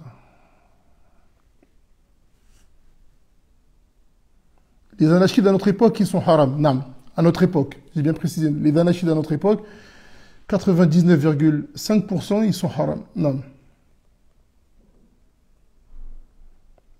Si une femme se marie, elle est obligée pour elle d'étudier la science ou juste s'occuper de sa famille et écouter. Taïb. Il y a une sœur qui demande, elle dit, si une femme se marie, est-elle obligée pour... Est-elle obligée d'étudier la science ou juste s'occuper de sa famille et écouter quelques cours, c'est suffisant pour s'occuper de son foyer. Le prophète, alayhi salam, il nous dit, talabul ilm faridatun ala kulli muslim. D'accord? Il nous dit, la recherche de science est une obligation pour tous les musulmans. Et ici, les savants, lorsqu'ils nous expliquent ce hadith, ils nous disent que la recherche de science, c'est la science obligatoire. Donc c'est la science comme comment est-ce que je dois prier? Comment est-ce que si je fais une erreur dans ma prière, comment je la corrige? D'accord? Qu'est-ce que ça veut dire la ilaha illallah? Comment est-ce que je dois suivre le prophète alayhi salam? Comment est-ce que je dois jeûner? Comment est-ce que je dois faire le hajj?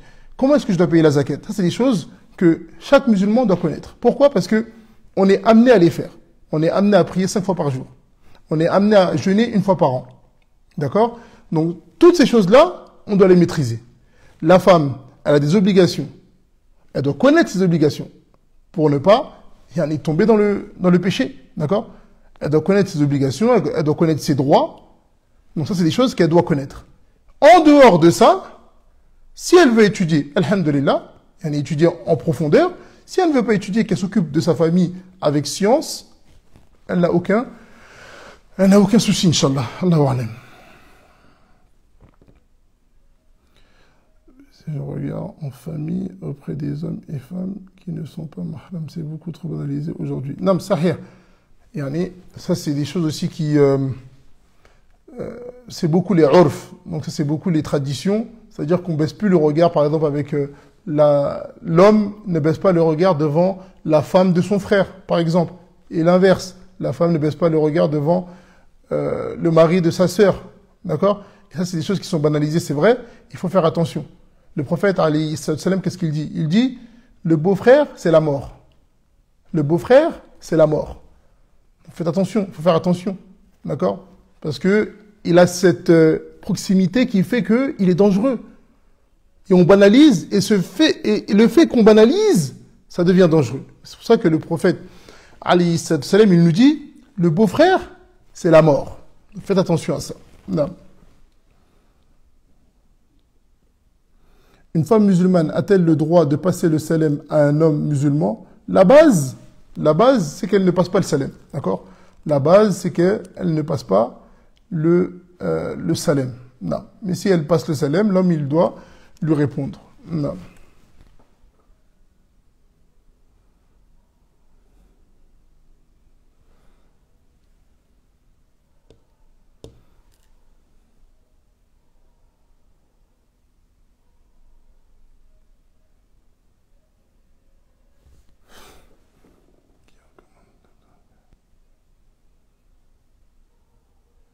La personne qui recommande des doux. Non, bien évidemment, il faut s'en écarter le plus loin possible. Non.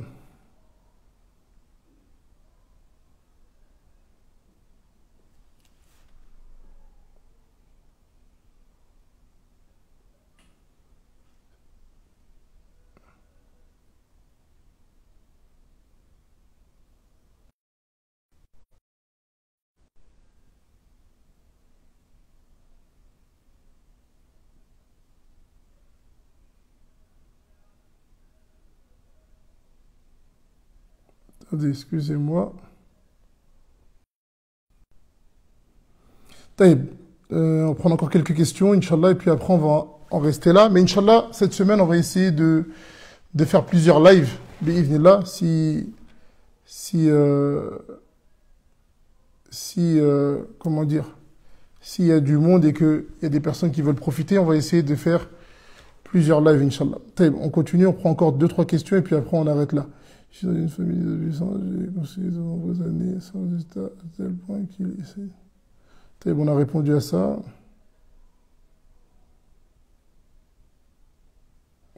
Je sais pas. Comment baisser le regard quand les réseaux sociaux sont nos outils de travail? Allah il dit, craignez Allah de la meilleure manière que vous soyez en capacité. Taïb. Donc, vous craignez Allah de la meilleure des manières, et c'est ça qui est demandé.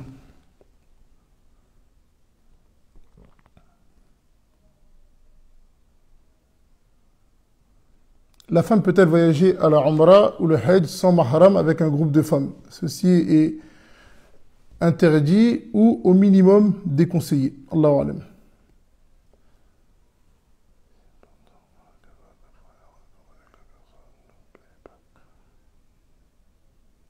Salam alaikum wa rahmatullah. Akhi, si pendant la Muqabala, la première rencontre avec la personne ne nous plaît pas, comment doit-on réagir? C'est pas une chose qui est forcée. Si la personne, elle ne te plaît pas, khalas, qadar Allah, d'accord?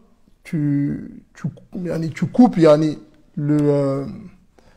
la discussion, entre guillemets, de la meilleure des manières, tu invoques pour cette personne-là et tu passes à autre chose. Allahu alam. La muqabala doit se faire sans niqab. Si le niqab que tu vises, c'est le fait que la femme, on ne la voit pas, nam, ça serait plus facile pour que l'homme il puisse la voir.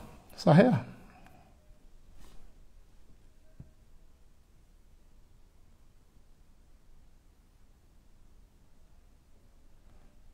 Non, pour la dialyse, Akhi, ce que je t'ai dit, c'est que je ne sais pas et que essaie de demander à un autre frère étudiant en sciences ou te tourner vers un savant. Allahu alam, Akhi. Barakallahu fik.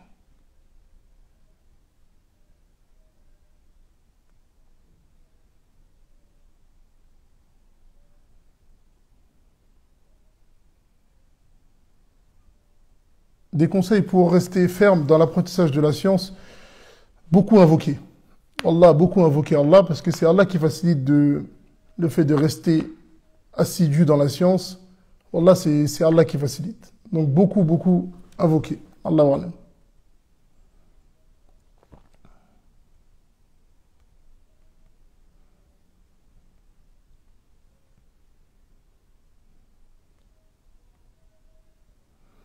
Non, désolé, je ne connais pas de madrasa en région parisienne. Allah wa alam.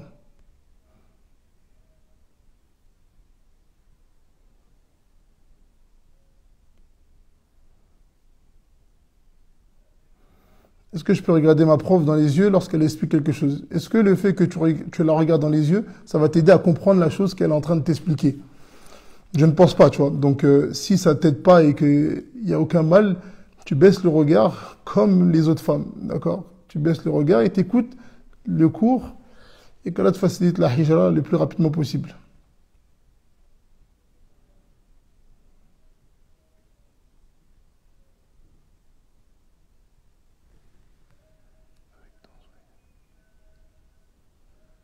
Désolé, je comprends pas la question. Salem. Taïb. Assalamu alaikum.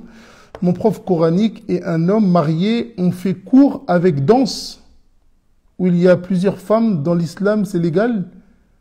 Yani, je pense que j'ai pas compris la question. Allahu alam, je pense que j'ai pas compris la question. En tout cas, si j'ai compris la question comme ça, yani avec danse, c'est un homme.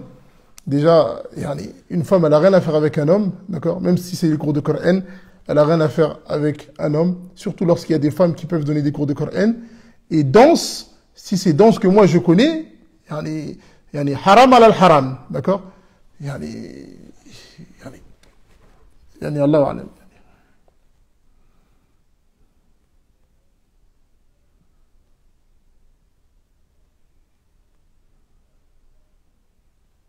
J'ai une connaissance qui cherche à se convertir, mais j'ai peu de connaissances dans la aqidah. Oriente-la rapidement vers une personne qui peut gérer cette situation-là. N'attends pas de la rencontrer dans une semaine, dans 10 jours. Si elle meurt, tu fais comment? D'accord? Si elle est intéressée, oriente-la rapidement vers une autre personne qui va pouvoir lui donner les éléments qu'elle a besoin. Et si elle veut se convertir, elle se convertit. Mais on ne retarde pas une semaine, 10 jours, l'imam. Non. Ça, c'est quelque chose qui s'enchaîne.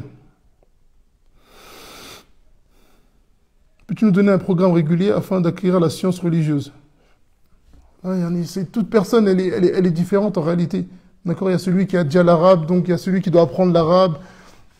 Mais la chose que vous devez savoir, la science religieuse, c'est une chose qui nous emmène pour adorer Allah de la meilleure des manières. D'accord?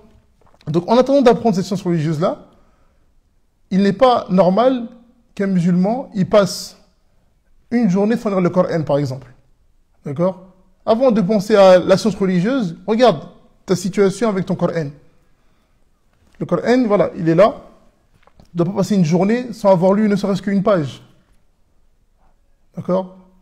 Et ça, c'est une chose que, normalement, chaque musulman, il doit être assidu à la lecture du Coran, le livre d'Allah, la parole d'Allah.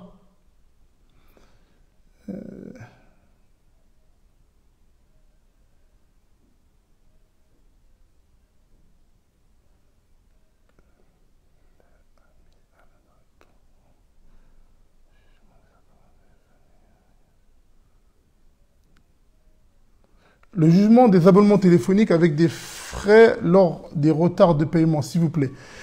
La base, les contrats où est-ce qu'il y a des frais, d'accord, des frais de retard de paiement sont interdits. Ça, c'est la base, d'accord? Maintenant, il y a des situations qui font que ça devient autorisé. Lesquelles? Si tu es dans un pays, tous les abonnements téléphoniques qu'il y a, tous, il y a des retraits de paiement. Des frais de paiement. À ce moment-là, tu n'as pas d'autre solution pour avoir un téléphone que de passer par cet abonnement-là. D'accord? Et que tu ne peux pas prendre, par exemple, un truc où est-ce que tu vas recharger à la carte, etc., etc. À ce moment-là, ça devient autorisé. Mais la base, s'il y a d'autres abonnements où est-ce qu'il n'y a pas de frais de retard, à ce moment-là, tu es dans l'obligation de prendre ces abonnements-là. Allahu alam.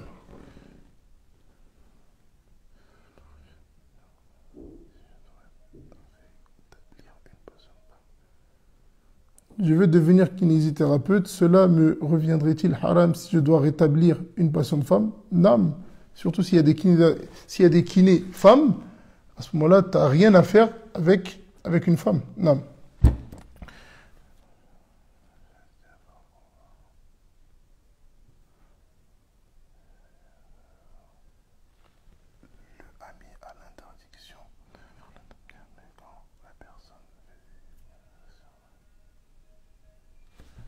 Les frères, il y a des questions que je lis mais que je ne comprends pas, donc je ne peux pas y répondre.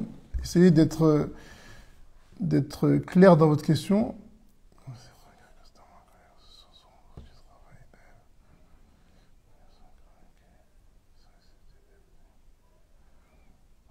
Nam, par rapport à l'application de Coran, Inch'Allah, nam.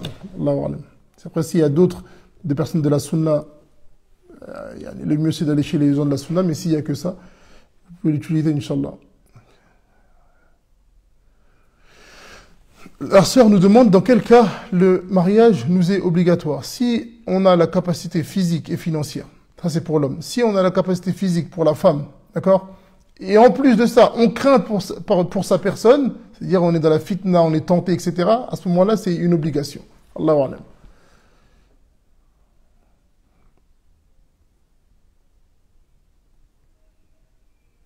Question importante. Et celle-là, elle revient souvent. Salam alaikum. À la mosquée où je prie, l'imam râle sa barbe. Et ma question, c'est, est-ce qu'on a le droit de prier derrière lui à la mosquée? D'accord? Ça, c'est une question qui est importante. Sache que celui qui prie derrière un imam, qui a la barbe rasée, sa prière est totalement valide. D'accord? Sa prière est totalement valide. Et celui qui dit le contraire, comme l'imam Ahmed il a dit dans Usul al-Sunnah, c'est un innovateur. D'accord? Maintenant, la question c'est laquelle? C'est, j'ai deux mosquées. J'ai une mosquée des gens de la Sunna et une mosquée des gens de l'innovation. Où est-ce que je vais? Bien évidemment, je vais dans la mosquée des gens de la Sunna. Ça, c'est clair. On est dans une mosquée. Il y a cet imam-là, ou cette personne-là qui a la barbe coupée, et toi. Il n'y a pas d'imam. Qui avance? C'est toi qui avances. D'accord? Mais maintenant, tu rentres dans une mosquée, l'imam, ou c'est un imam titulaire, c'est lui, il est dans la mosquée, et il prie, sa barbe elle est coupée, tu pries derrière lui, et il n'y a aucun souci par rapport à ça. Allahu a'lam.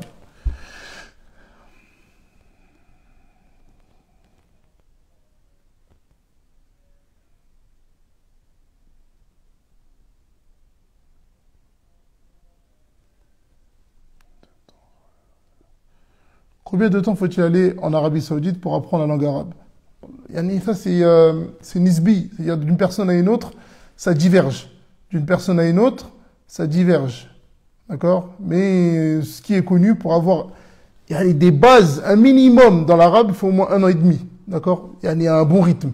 1 an et demi pour avoir des bases. Hein, d'accord? T'es pas devenu un shir dans la langue arabe. Mais pour avoir des bonnes bases, 1 an, 1 an et demi. Un merkez, par exemple, comme Ibana ou Furkan, 1 an, 1 an et demi, tu as des bonnes bases en langue arabe. Allahu a'lam.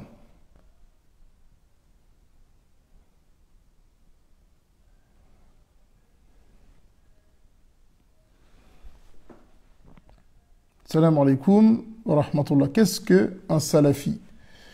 Qu'est-ce qu'un salafi? Qu'est-ce qu'un salafi? Il faudrait un cours pour expliquer ça, mais de manière simple, d'accord?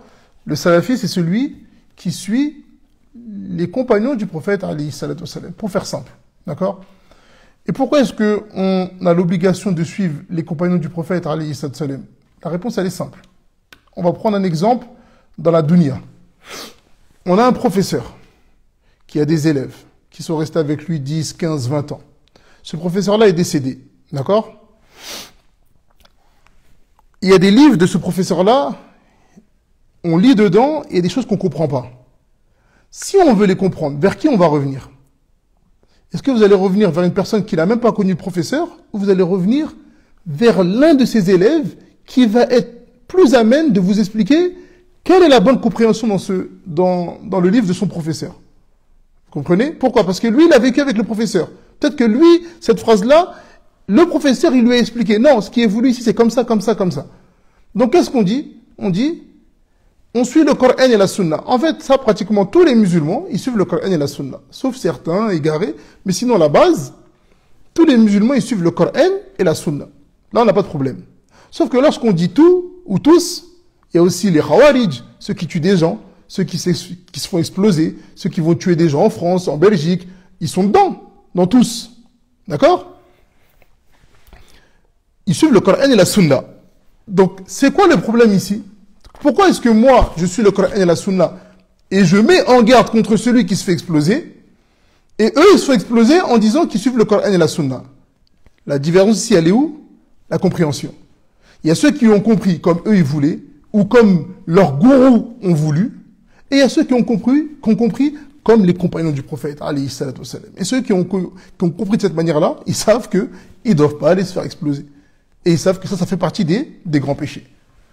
Et pour faire en bref, mais tout le monde crie qu'ils suivent le Coran et la Sunna, et ce qui nous différencie, c'est la compréhension. Parce que les mêmes ayats, il y en a un qui va lire ce verset-là, qui va dire « faut jamais me faire exploser ». Et d'autres, ils vont dire « non, là, le sens là, c'est comme ça ». Allahu musta'an. On demande à Allah Ta'ala de nous guider vers le droit chemin et de nous donner la bonne compréhension.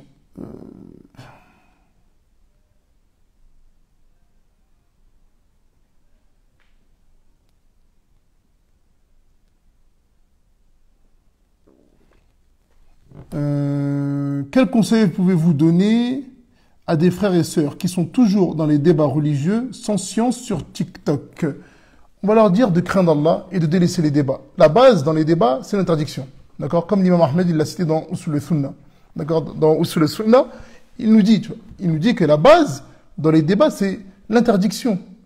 Et parmi les conditions qui autorisent les débats, la première, c'est quoi? La science. C'est pas seulement avoir la science sur le haqq, c'est avoir la science aussi sur le faux. C'est quoi leur dalil dans le faux et comment répondre à ce faux? D'accord? Et ça, c'est réservé, entre guillemets, de base à une élite. C'est pas tout le monde qui vient, qui va débattre. Et souvent, vous remarquez que les gens des innovations, ils aiment débattre. Ils veulent débattre. Pourquoi? Parce qu'en vérité, ils sont remplis de chèques. Mais celui qui a la certitude, moi là, je suis sûr de ce que je dis et de ce que je fais dans ma religion. Mais pourquoi je vais aller débattre? Celui qui débat, c'est celui qui a un doute. Moi, j'ai pas de doute. Moi, j'ai pas de doute. Lorsque un homme, il est venu voir l'imam Malik, rahimahullah, il lui a dit, je vais débattre avec toi. Il a dit, ya hada. Tu penses que la religion, c'est le débat? Il dit, si je gagne, tu me suis. Et si tu gagnes, je te suis. L'imam Malik, il lui dit, et si un troisième, il vient, et qu'il nous bat nous deux, qu'est-ce qu'on fait? Il a dit, eh ben, on le suit. Il dit, la religion, c'est pas ça. La religion, c'est pas ça. Donc, s'il y a un quatrième, un chrétien qui vient, qui est plus éloquent que nous, et qui nous bat, on fait quoi? On laisse l'islam, on va chez les chrétiens? Moi, j'ai la certitude de ce que je dis et de ce que je crois. Donc, j'ai pas besoin de débattre. Si tu veux, je t'explique. Si tu veux, je t'explique. T'as pas compris? Je t'explique. Mais je vais pas débattre avec toi. Allah musta'an.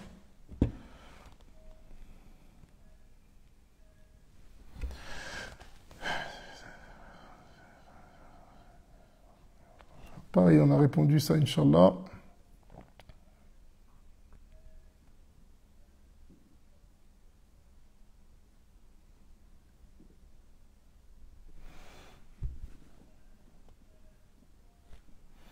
Les nombres de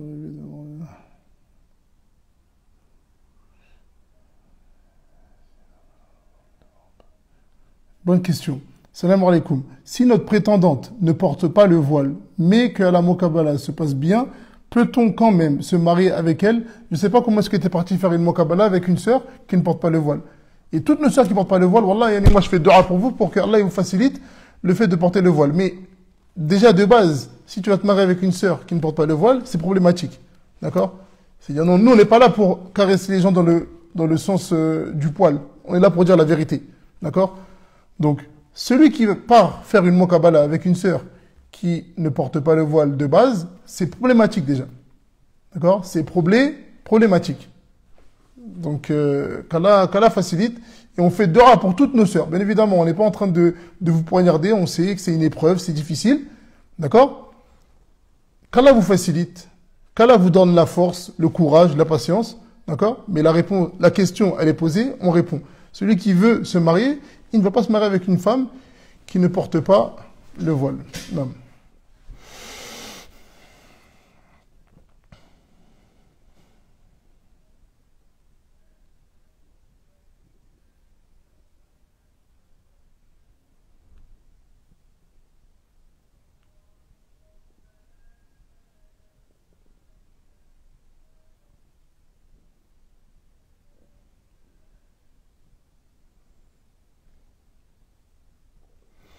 Taïb, je pense que les questions, je pense que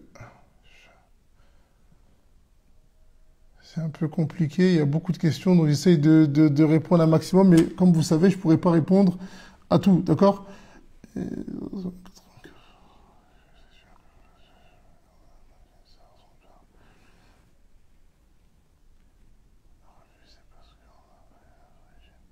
Non. Je suis un frère reconverti, je voulais demander la main d'une sœur, son père a refusé parce qu'on n'a pas la même origine.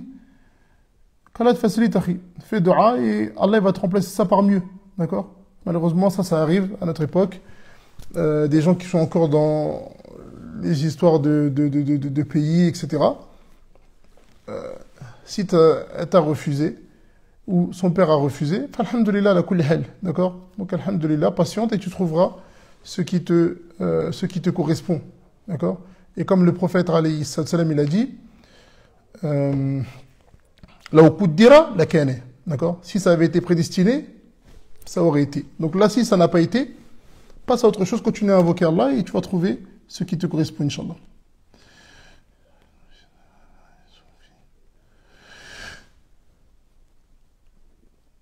Je viens d'une famille non musulmane et ma mère est soufie. Je dois faire comment pour la guider? La guider n'est pas entre tes mains. Comme on l'a dit, Allah Ta'ala dit dans le Coran, innaka la tahdi man ahbabt, walakinna Allah yahdi man yasha. Donc il parle à son prophète, le meilleur des hommes, alayhi salatu salam, et il lui dit, Certes, tu ne guides pas qui tu aimes, mais c'est Allah qui guide. Donc, invoque Allah, comporte-toi bien, apprends, montre-lui les preuves, et ensuite, Allah il va la guider, bi'idhnillah. Non.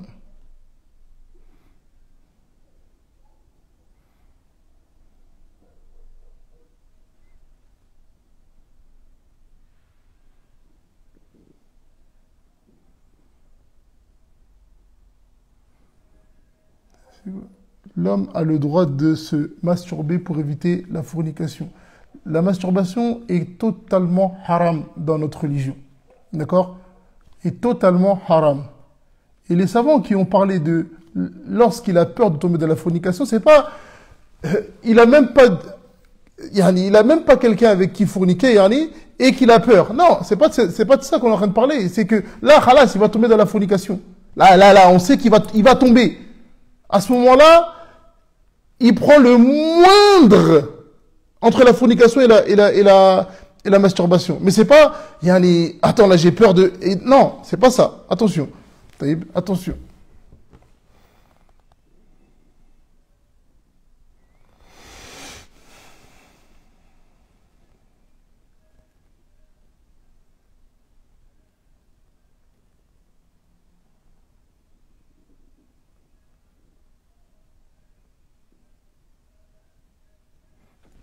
Il y a trop de questions. Allah musta'an. Et là, je commence à avoir une petite baisse de fatigue. Bi'idhnillah, si Allah y facilite, on va essayer de refaire un live demain. Et cette semaine, on va essayer de multiplier les lives. Comme vous avez dit, si vous voulez vraiment que ce soit profitable au maximum, essayez de partager, que ce soit mes comptes ou les comptes des autres étudiants, parce qu'il y a beaucoup d'étudiants en sciences, alhamdulillah, des gens sur la sunna, pour que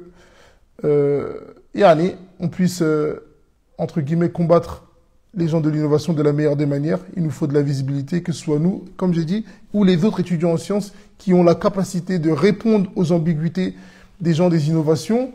Et petit à petit, comme vous le voyez, ça commence à avancer. Les gens de la sunna commencent à se réveiller. Il y a de plus en plus d'étudiants en sciences qui sont sur les réseaux. Et ça va nous permettre, bi'idhnillah, de ramener le haqq et de faire taire pour les citer de la meilleure manière, de faire taire tous ces idiots qui disent n'importe quoi dans la religion d'Allah et qui disent ce qui plaît aux gens. D'accord? Nous, comme on dit, on n'est pas là pour dire ce qui plaît aux gens, on est là pour ramener la sentence, on est là pour ramener le hukm de la chose. D'accord? Maintenant, si c'est en adéquation avec vous, alhamdulillah, si c'est pas en adéquation, faites dua et patientez. D'accord? Mais on va pas venir vous dire que, comment on appelle ça? On va pas venir vous dire que l'usure c'est autorisé, riba c'est autorisé, que si c'est pour votre première maison, vous avez le droit de le prendre. Non, on va pas venir vous dire ça. Nous, ce qu'on va vous dire, c'est que Allah Ta'ala a rendu l'usure interdite, d'accord? Et elle est interdite.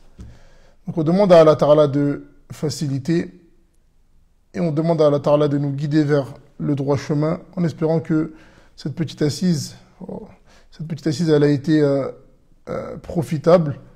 Inch'Allah, s'il y a des questions qui sont vraiment intéressantes et qui sont vraiment profitables pour les autres, on va les récupérer, Inch'Allah, et on y répondra, bi'idhnillah, demain. Donc n'oubliez pas d'invoquer et on demande à Allah Ta'ala de nous guider vers le droit chemin. N'oubliez pas vos frères et vos sœurs en Palestine. N'oubliez pas. Et en réalité, on a l'habitude de se plaindre. On a l'habitude de se plaindre. J'ai pas ci, j'ai pas ça, je vais changer ma voiture, j'ai pas d'essence, j'ai pas comme ça, mon travail me plaît pas. Lorsque on voit ce qui se passe en Palestine, voilà, le minimum qu'on doit dire, c'est alhamdulillah. D'accord? Parce qu'on vit en sécurité. Là, actuellement, comme vous savez, il y a nos frères, nos sœurs, qui sont sous les décombres, qui sont dans le froid. On a coupé l'électricité, on a coupé l'eau. Et, wallah, au minimum, on doit dire alhamdulillah. Et on doit beaucoup invoquer pour eux. Et quoi qu'il arrive, la victoire, elle va être de notre côté. Peut-être que ça va prendre un peu de temps. Mais Allah Ta'ala, il a promis la victoire aux musulmans. Et Wallah, alladhi la ilaha ghayru. Les musulmans, ils auront la victoire. Ça fait mal, parce qu'on ne peut rien faire. Non, c'est vrai, ça fait mal. On ne peut rien faire. Actuellement, on ne peut rien faire. Mais Wallah, alladhi la ilaha ghayru. Allah Ta'ala, il nous a promis la victoire. Et Wallah, on aura la victoire. Et on demande à Allah Ta'ala de faire miséricorde à tous les martyrs et de préserver nos frères et nos sœurs et de nous donner rapidement la capacité de pouvoir aider nos frères. Et on demande à Allah Ta'ala vraiment de nous guider vers le droit chemin, de nous guider vers le droit chemin, de nous faciliter la bonne compréhension. En réalité, tant qu'on ne sera pas soudé derrière l'islam authentique, c'est comme ça que ça va se passer. Les musulmans, ils vont être faibles. Donc, apprenons notre religion. On doit la mettre en pratique. Apprenez à vos enfants. Invoquez avec vos enfants pour la Palestine. Et patientons. Inna Allah ma'a sabirin. Allahu musta'an. Allahu ta'ala a'la wa a'lam. Wa sallallahu ala nabiyyina Muhammad wa ala alihi wa ashabihi ajma'in. Assalamu alaikum wa rahmatullahi wa barakatuh.